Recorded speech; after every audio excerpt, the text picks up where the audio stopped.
안녕하세요. 책마왕입니다. 지난 영상을 요약하자면 이렇습니다.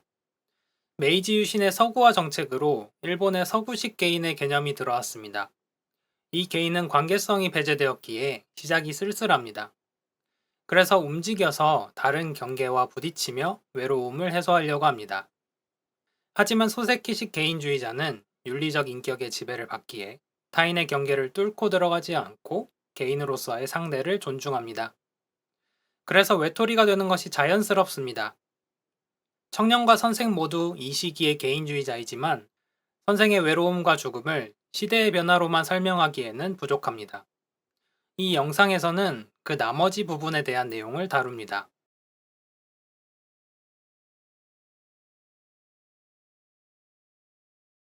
선생은 과거를 숨겼습니다. 그의 과거를 아는 사람은 소설 속에서 청년뿐이었죠. 이마저도 청년에게 들어가기까지 여러 시행착오가 있었는데, 그럼에도 비극은 선생의 아내인 시즈도 남편의 과거와 마음을 아예 알지 못한다는 점입니다. 선생은 용기와 자유가 없어서 과거를 이야기하지 못했습니다. 이로써 더 외로워졌고 그것을 견디다 죽음으로 이어졌죠. 다행히도 우리는 요 이상한 자유의 정체를 알 수 있습니다. 선생의 피가 담긴 편지를 통해서 말이죠. 결과로서의 외로움을 담고 있는 이 편지는 청년에게는 없는 선생만의 외로움을 알려줍니다. 동기로서의 외로움과 그 외의 자살 동기가 이로써 보충이 되죠. 그 여정을 떠나기 전에 먼저 선생의 죽음에 대한 배경 중 성격을 빠르게 훑어보겠습니다. Nature than Nurture. 인간이 날 때부터 가지고 태어나느냐 아니면 자라면서 형성되느냐는 인간을 다루는 수많은 학문에서 고정적으로 나오는 주제입니다. 그에 대한 답도 비교적 하나로 보입니다. 유전과 환경의 상호작용이라고요. 1912년에 나온 이 책에서도 성격에 대한 이 질문에 비슷한 대답을 내놓습니다. 선생은 자신의 죽음을 이해하기 위해서는 성격을 봐야 하는데 그것은 태어날 때부터 가지고 있는 것이라고 말하죠. 그러면서 K에 대한 소개를 할 때 그의 성격이 후천적으로 만난 계모 아래 성장해서 발전했다고 추측합니다. 여기에 더해 나스메 소세키는 시즈의 입을 빌려서 성격이 변하는 성질을 가지고 있다고 말합니다. 청년은 같은 가족 안에서도 전공을 다르게 택하고 서로 싸우는 원인도 성격의 차이라고 합니다. 성격이라는 것은 그만큼 개인을 타인과 구분되게 하는 요소죠. 때마침 자유, 독립, 자기 자신이 충만한 시대에 성격에 대한 이해는 타인과의 경계 설정에 도움이 되었을 겁니다. 선생의 성격에 대해서는 책 곳곳에 묘사되어 있습니다. 대부분 선생이 편지를 쓰며 명시해 두었는데요. 몇 가지만 살펴보자면 이렇습니다. 선생은 본투비 윤리이자 잘한 것도 윤리 아래라고 말합니다. 전편에서 개인주의자가 윤리적 인격의 지배를 받기에 한편으론 외로움을 감당한다고 했었죠. 선생의 인생에서 본성과 양육 모두 윤리가 키워드였기에 그가 느낄 괴로움은 상상하기 힘들 정도입니다. 선생은 처음에 버릇이라고 하지만 후에 성격이라고 표현합니다. 이 돌려보는 버릇은 어머니의 유언에 대해 당시 정황을 체크하고 의미를 부여했죠. 이게 선생이 인지적으로 조화 상태가 되는 방법이었던 것 같습니다. 중요한 건 이 버릇이 타인의 윤리성을 타겟으로 삼으면서 의심을 했다는 점, 그리고 K의 사인도 대상으로 여기면서 선생이 내부적으로 침잠했다는 사실입니다. 사람이 윤리적일 수도 있고 해명하고 돌려볼 수도 있죠. 하필 그 두 가지가 정신적 결벽증과 만납니다. 결벽증은 나름의 강박증이죠. 융통성도 없는 데다가 강박적인 자신을 통제하기가 어렵습니다. 강박적인 자신도 분명 나를 구성합니다. 그런데 무슨 조치를 취하기가 너무 힘들죠. 이런 정신적 결벽증은 여러 사건 중에서도 사랑하는 아내인 시즈에게조차 자신의 과거를 말하지 않는 이유로 이어집니다. 앞에 색과 이어집니다. 선생이 혼자를 고수하며 스스로를 세상과 단절한 배경 중 하나입니다. 사람은 외부 자극을 받을 수밖에 없고 삶은 그것에 대처해 나가는 과정인데 범위를 넘어서는 자극은 경고 사인을 계속 울려댑니다. 선생은 아가씨를 좋아하게 되면서 그녀에 대해 또 그녀가 방문하는 사람에 대해 예민한 생각을 하게 되죠. 집념은 선생이 숙부 사건에 대해 이야기할 때 나옵니다. 청년은 이를 집착이라고 표현했죠. 사실 선생의 집착은 K와 양가 사건에서도 등장합니다. 선생은 좋은 표현으로 책임감이라고 말하지만 자기 편지를 무시했다며 후에 그것을 물고 늘어지는 듯하죠. 선생의 성격들 일부는 전에도 있었지만 숙부의 배신 사건을 거치며 변화했고 또 나머지 일부가 모습을 보이기 시작했습니다. 이 일로 인해 선생은 불안, 우울, 고독의 쓸쓸함을 느끼게 되었습니다. 여기까지도 선생과 청년의 외로움에 차이가 나게 되죠. 문제는 그보다 더한 일이 인생 중 최악의 사건이 일어나서 요 성격들과 얽히고 설킨 것이었죠. 이 일의 과정과 열매가 결국 비극이 되었습니다. 이제 이상한 자유의 정체를 찾아 떠나보도록 하죠. 선생은 이리저리 해명하고 돌려보는 버릇을 통해 K의 사인을 분석했습니다. 최종 의심은 자신과 동일한 외로움을 견디지 못함이었지만 그 전에 불충분하다고 여긴 후보가 있었습니다. 바로 현실과 이상의 충돌이었습니다. 선생이 K가 요 두 가지로 번민하고 있다고 여긴 때는 그의 사인에 대해 추측할 때보다 훨씬 전이었습니다. 아가씨를 향한 K의 사랑 고백 이후 선생은 K의 상태를 확인했는데 그가 이상과 현실 사이에서 비틀거렸다고 보았죠. 그 해석으로 K의 명치를 후두려 친 비겁한 선생은 현실과 이상의 충돌이 K를 죽음으로 이끈 원인으로는 부족하다고 느꼈습니다. 그런데 어떤 것이 결정적이라고 해서 그 전에 있었던 것들이 무의미한 것이 되지는 않습니다. 오히려 이전 것들이 쌓여져 있었는데 활용 정점처럼 딱 한 획으로 완성이 되기도 하죠. 현실과 이상 사이의 갈등이 딱 그렇습니다. 문제는 이게 K에게만 해당하는 것이 아니었어요.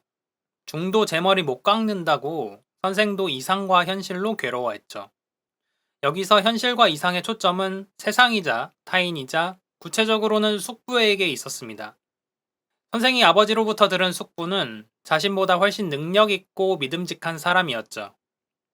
세상과 싸우며 능력을 갈아가는 숙부, 아버지와 달리 노력해서 자립하는 사람이 숙부였습니다. 그리고 그는 선생이 물려받은 경제적 자유를 원활하게 공급해주는 인물이었죠. 숙부에 관한 현실과 이상은 그때까지는 일치해 보였습니다. 그러다가 선생은 숙부의 비겁하고 더러운 모습을 직접 경험합니다. 차근차근 작은 것부터 스며들게 해서 크게는 재산을 다 가로채려는 모습은 그동안 쌓아온 숙부에 대한 현실과 이상의 큰 균열을 일으켰습니다. 존경하고 믿는 숙부도 그랬으니 그 외의 사람들은 동일함 혹은 그 이상의 것으로 봐서 선생은 자기 경계 외의 타인들을 의심하게 되죠. 개인의 집합인 사회, 그 사회가 인류로까지 일반화되었습니다. 선생은 그 인류의 대표자로서 숙부의 가족을 증오하게 되었습니다.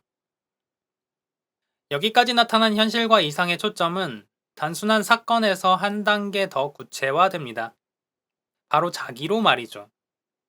인본주의 심리학자 칼 로저스의 인간중심 이론에서 자기는 벌어지는 사건과 구별되어 인식 속에서 스스로 반성할 수 있는 고유한 대상입니다. 사람은 성장을 하며 경험에서 자기를 구분하는데요. 예를 들어 여러분께서 지금 이 영상을 보고 있는 경험과 그 씬에 있는 나 자신을 분리해서 보며 나는 어떠한가와 같은 반성을 하는 거죠. 그렇다면 선생은 숙분의 사건에서 어떤 자기를 봤을까요?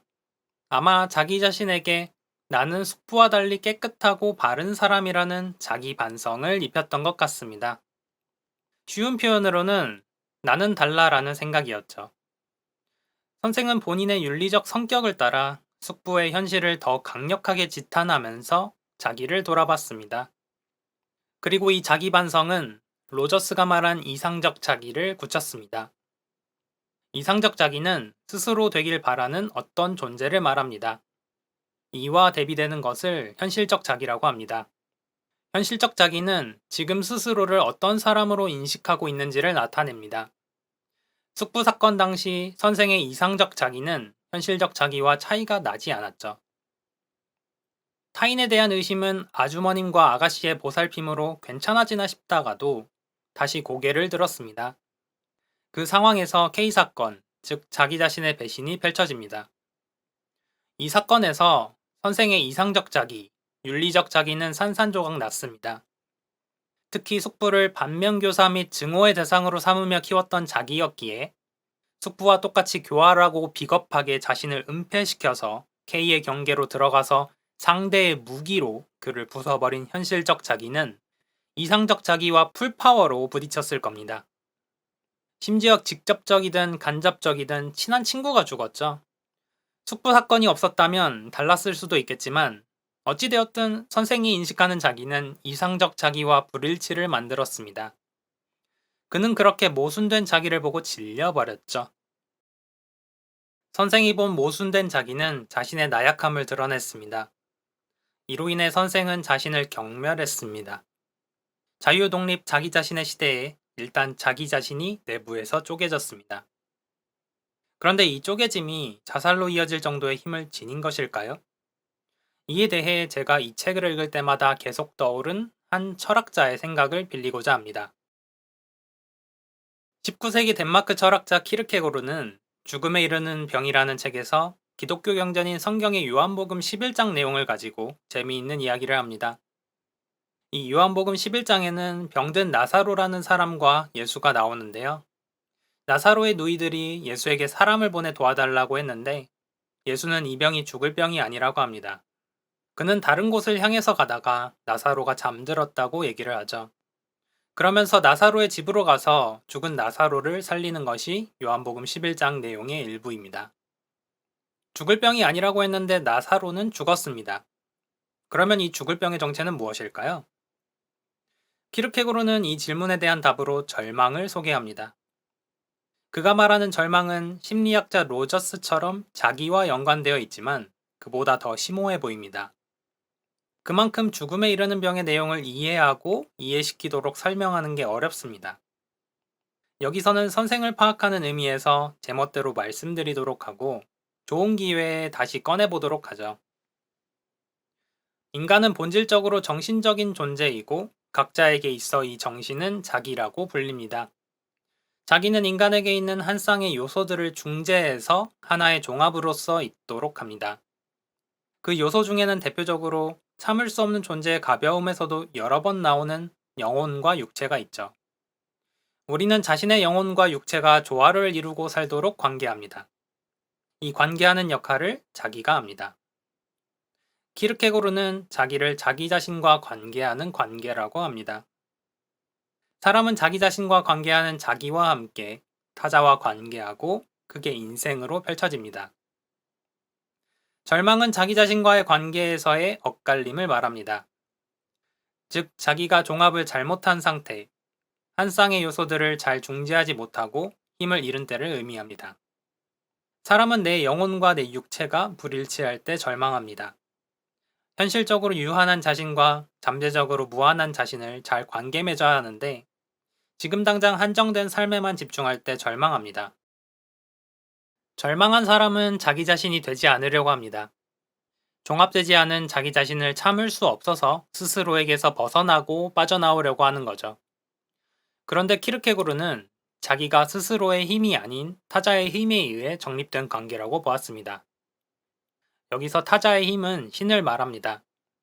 그는 건강하게 균형을 맞춘 자기 또는 진정한 자기가 되기 위해서는 모든 관계를 설정한 신 앞에 서서 그 안에 뿌리를 내려야 한다고 봤습니다.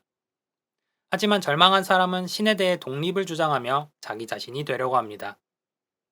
그는 독자적으로 구상한 자기가 되려고 합니다. 이 사람은 자기 자신이라는 참을 수 없는 존재에게서 벗어나기 위해 이 전체 자기를 정립한 신을 뿌리치고 스스로의 힘으로 만든 자기 자신이 되려 하죠. 그로 인해 절망의 늪에 빠집니다. 키르케고르는 육신의 죽음이 아닌 정신의 죽음이 끝이라고 봤습니다. 하지만 정신은 영원하기에 죽을 수가 없습니다. 절망으로 인해 사람의 몸이 죽지는 않습니다만 정신, 자기는 죽는 고통을 영원히 겪으면서도 죽지 못합니다. 그래서 자기의 절망은 죽음에 이르는 병입니다. 다시 마음으로 돌아가죠. 마음의 선생은 절망에 빠져 있는 것 같습니다. 자기 자신이 충만한 시대에 선생은 자기 자신과의 관계에서 엇갈림을 받습니다. 윤리적이어야 했는데 반대로 비겁하게 속인 나. 상대의 경계를 충분히 존중할 수 있었는데 침략한 나. 교활한 의도를 가지고 온 숙부를 인류의 대표자로 여기며 증오했는데 한 점도 다를 바 없는 나. 이걸 키르케고르의 영역까지 끌고 올라가자면 선생의 자기는 영혼과 육체를, 유한성과 무한성을, 그런 한 쌍의 것들을 잘 종합하지 못한 것으로 보입니다. 그는 분열된 자기에서 벗어나기 위해 자신의 힘만으로 그 균열을 봉합하려 했습니다. 하지만 그에게는 그럴 만한 힘이 없었습니다. 도리어 너무 지치고 예민해져서 상태를 유지하는 것도 벅찬 상황이었죠. 한없이 두터운 벽으로 자기를 방어하고 누구도 찾지 못할 공간으로 스스로를 격리하는 것이 그에게 남은 몇 안 되는 경우의 수였습니다. 하지만 이렇게 자기 자신이 되려는 시도야말로 자기 자신에게서 탈출하려는, 자기를 소외시키는 방향입니다. 결국 키르케고르의 눈으로 보면 선생은 죽을 병에 걸린 것입니다. 생각과 자의식이 발달한 선생도 이 사실을 깨닫지 못해요. 그가 청년의 아버지의 병에 대해 이야기할 때 이렇게 말합니다. 그럴까? 나는 병에 걸린다면 차라리 죽을 병에 걸리고 싶네. 그는 이미 죽을 병에 걸려서 진행 중인데 말이죠. 죽음에 이르는 병에는 크게 세 가지 종류의 절망이 나옵니다. 그중 한 부류의 특징이 선생의 절망과 비슷합니다. 키르케고르는 이 종류의 사람이 겪는 절망을 자신의 나약성에 대한 절망이라고 하면서 설명하는데요. 특징은 이렇습니다. 이 특징들의 대부분이 선생에게 적용될 수 있습니다. 선생은 자기의 엇갈림에서 빠져나오기 위해 책 속에 파묻혀보고 술도 진창 마셔보고 공부에 몰두했죠. 청년에게 전공 지식에서도 도움을 줄 정도로 유능했고 교양도 있었고요. 그는 청년이 봐도 아내에게 친절한 남편이었습니다. 선생이 장모를 간병하고 아내에게 다정하게 대하는 배경에는 속죄라는 자기 고백이 있었죠. 선생은 거의 없다고 해도 무방할 소수의 사람들과만 관계를 맺었습니다. 혼자를 고수하며 자신에게 들어오려고 하는 청년에게 불안의 눈빛을 내비추며 밀쳐냈었죠. 망각과 무리의 도움을 받으려고 하지도 않았습니다. 그리고 사랑하는 아내에게도 자신의 핵심을 털어놓지 않았습니다. 청년의 놀라운 직감은 선생이 남보다 자신을 먼저 경멸한 것 같다고 말해줍니다. 선생은 자기 자신에게서 벗어나려는 동시에 자기 자신이 되려고 시도했습니다. 그렇게 해서 결혼을 했어도 밀폐된 내면에 칩거하는 운둔형 외톨이, 히키코모리가 되었죠. 이런 그에게 가장 큰 위험은 바로 자살이었습니다. 키르케고르가 제시한 긍정적인 경우의 수처럼 선생이 유일하게 청년에게 자신의 과거를 얘기한 것이 자살을 피할 계기가 되었다면 좋았을 텐데요. 다만 선생은 자살 결심을 먼저 하고 편지를 썼기에 이 부분은 좀 아쉽습니다. 선생은 사실상 산송장이었습니다. 죽었다 생각하고 살아갔다는 말은 그가 정신적으로 죽어 있다 혹은 계속 죽고 있다는 의미를 띱니다. 이제 그에게는 육체적인 죽음만 남아 있습니다. 그 육체의 죽음에 막타를 친 것이 바로 이상한 자유와 연관되어 있습니다. 선생은 편지 인트로에 적은 것처럼 일시적인 자유를 얻고 편지를 쓰는데 열중했습니다. 그는 원래 편지 같은 걸 쓰는 타입이 아니라서 어색해했는데 그럼에도 쓰고 싶어 했는데요. 자신이 내뱉은 말에 대한 책임과 의무감도 작용한 것도 맞지만 용기와 자유를 얻은 때에 그가 진짜 원하는 것을 발견했던 것 같습니다. 나만의 것, 유일하게 나만 다룰 수 있는 것이 바로 자신의 숨기고픈 과거였죠. 때마침 청년에 대한 그의 인식도 바뀌었습니다. 시즈 이외에 자신의 과거를 받아들일 수 있는 유일한 사람이 청년이었고, 선생은 그의 진실함과 결단을 존중할 수 있게 되었습니다. 선생 자신도 죽기 싫었던 이전과 달리 죽을 결심을 했기에 비밀을 풀어놓을 수 있었죠. 선생의 죽음은 모든 것이 탁탁 맞아 떨어진 시나리오처럼 진행되었습니다. 선생은 편지를 쓸 때의 용기와 자유를 영원히 잃게 될 것이라고 했습니다. 그는 이 자유를 세속적인 자유라고 했는데요. 얼핏 보면 아내의 존재와 연관이 있습니다. 선생이 아내를 친정에 보내고 그녀가 없을 때 편지의 대부분을 작성했거든요. 비극적이게도 아내인 시즈는 아무런 잘못을 하지 않았는데도 선생에게 있어 자유를 제약하는 존재가 되었습니다. 그녀가 K를 떠올리게 하는 떼어놓을 수 없는 트리거였기 때문이죠. 파블로프의 개 실험에서 종소리 같은 자극이 된 겁니다. K 사건 이후로 편지를 작성한 때를 제외한 나머지 세월 동안 선생은 자유를 빼앗긴 채로 살았습니다. 트리거는 아내였지만 실체는 따로 있었죠. 선생은 처음에 이를 검은 그림자라고 불렀습니다. 원래 검은 그림자는 선생이 잠에 들었다가 자기를 부르는 소리에 깼을 때 본 K의 모습이었습니다. 그는 번민에 빠져 있어서 선생을 불렀던 거죠. 하지만 선생은 K 사건의 결과로 마음의 그림자를 가지게 되었습니다. 아니요. 그가 죽기 전까지 인생 전체에 그림자가 함께 다녔죠. 이 그림자는 본체인 선생에게 여러 형태로 느껴졌습니다. 그중 대표적인 것이 바로 불가사의한 힘입니다. 불가사의한 힘은 자연스럽게 선생의 마음에 자리 잡았습니다. 그리고 영향력을 행사하기 시작했죠. 이 엄청난 힘은 선생의 마음을 조였고 그의 또 다른 목소리가 되었습니다. 선생은 이 힘을 인간의 죄, 속죄라는 기분으로 파악했습니다. 죄는 그의 마음에 무시무시한 번득임으로 다가와서 그로 K의 묘지에 참배하고 장모와 아내에게 다정하도록 했습니다. 선생의 친절은 개인을 넘어 인류적 의미의 속죄를 띄었습니다.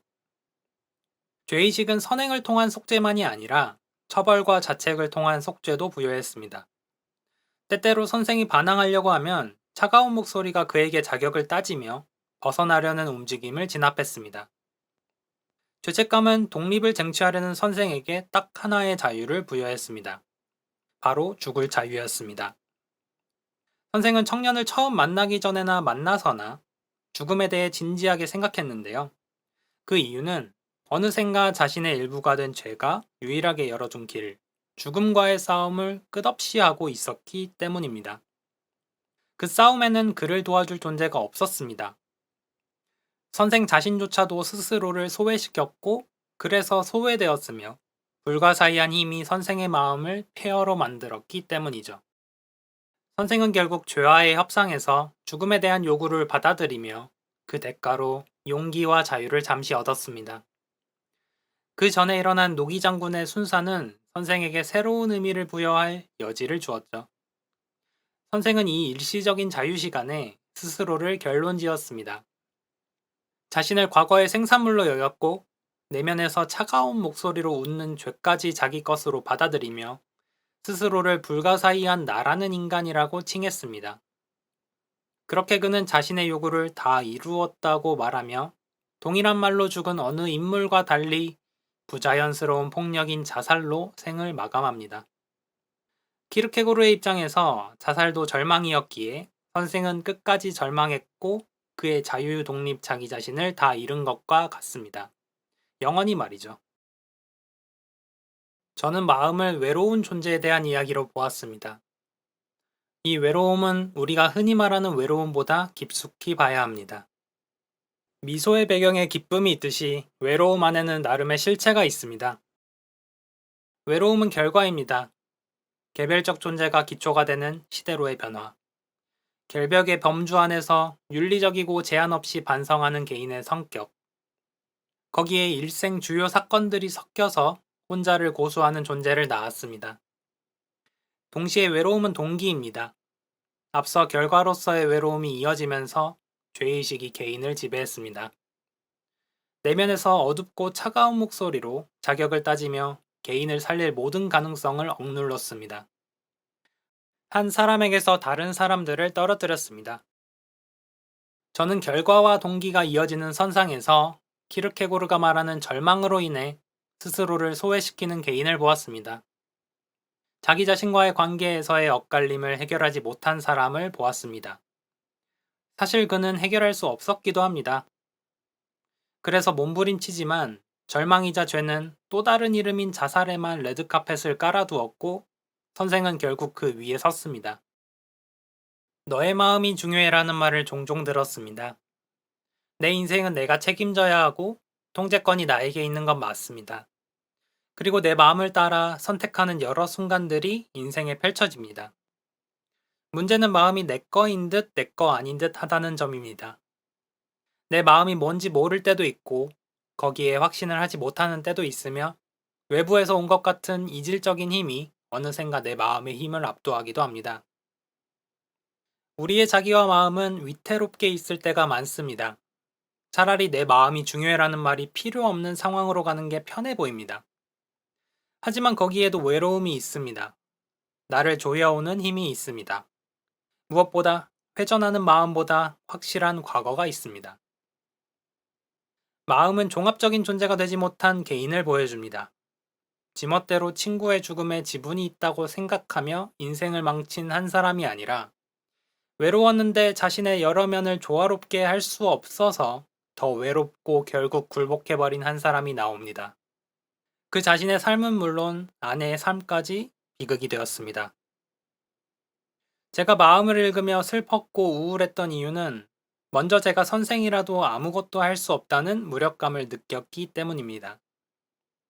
비록 머리는 수없이 많은 당위와 조언으로 가득 차 있었지만 과거의 큰 영향으로 타인을 믿지 못하는 경험을, 그리고 자기 자신이라는 절벽 아래를 보았을 때의 경험을 저도 했기에 그 숨막히는 장면에 있는 상대를 바라만 볼 수밖에 없었습니다. 또한 제 가슴이 묵직했던 이유는 비극 속에서도 여지가 남아있다고 느꼈기 때문입니다. 청년은 선생에 대해 인간을 사랑할 수 있는 사람, 사랑하지 않을 수 없는 사람, 그러면서도 자신의 품으로 들어오려는 사람을 손을 벌려 안아줄 수 없는 사람, 그가 바로 선생님이었다라고 평가합니다. 선생은 숙부를 인류의 대표자로 여기며 증오라는 복수를 한다고 하지만 그는 인간을 사랑하는 능력과 가능성을 여전히 가지고 있었습니다. 제가 볼 때 선생은 너무 윤리적이고 착해서 자기 자신을 용납하지 못하는 비통한 캐릭터입니다. 저는 그런 사람이 웃음을 잃고 사랑하기를 주저하고 포기하는 게 너무 가슴 아픕니다. 그러나 이 가슴 아픈 느낌에서 머무르는 건 좋지 않아 보입니다. 이제 중요한 사실을 봐야 하는데 그것은 선생의 비밀을 이 책에서 딱 한 사람만 알고 있다는 점입니다. 청년만이 선생의 피를 뒤집어 썼습니다. 그 청년의 개인적인 기록을 본 현실의 독자는 최종 스포트라이트를 청년에게로 옮겨서 그가 붙잡았을 참고가 될 만한 것을 찾으면 좋을 것 같습니다. 나스메 소세키의 마음을 제멋대로 짧게 다뤘습니다. 이 외에도 다양하게 해석될 수 있는 만큼 이 책에 대해 나누고 싶은 얘기가 많은데요. 추후 다른 영상에서 찾아뵙도록 하겠습니다. 마음에 대한 이야기를 댓글로 편하게 남겨주시면 좋겠습니다. 시청해주셔서 감사합니다.